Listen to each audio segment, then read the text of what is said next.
Alors moi j'ai apporté un objet auquel je tiens particulièrement, enfin je l'aime beaucoup.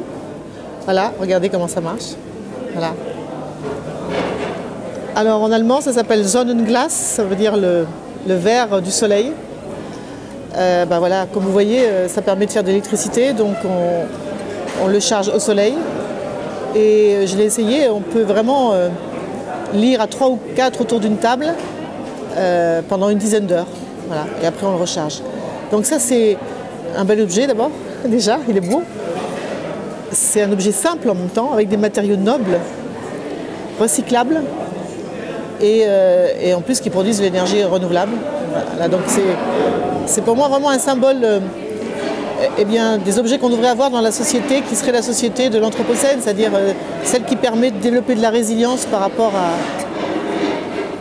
à tous ces défis qui caractérisent le XXIe siècle.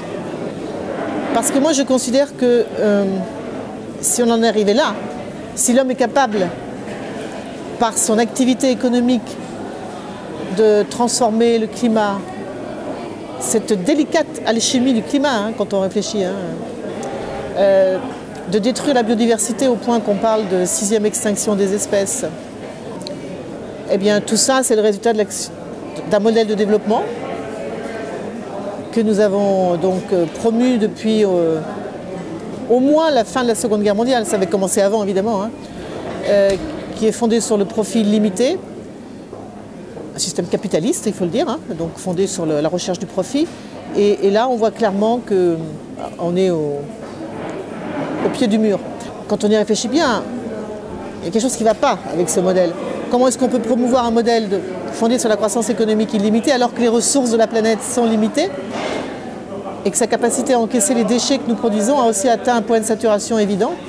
Donc voilà, donc il faut sortir de ce modèle de la croissance illimitée pour trouver un nouveau paradigme économique.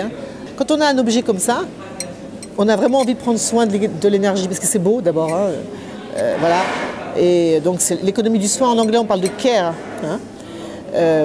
Et puis c'est une économie fondée sur la résilience, donc la capacité d'abord à s'adapter aux défis qui caractérisent le XXIe siècle, tout en développant la souveraineté et l'autonomie alimentaire, énergétique. Ça c'est une forme d'autonomie énergétique, bien sûr.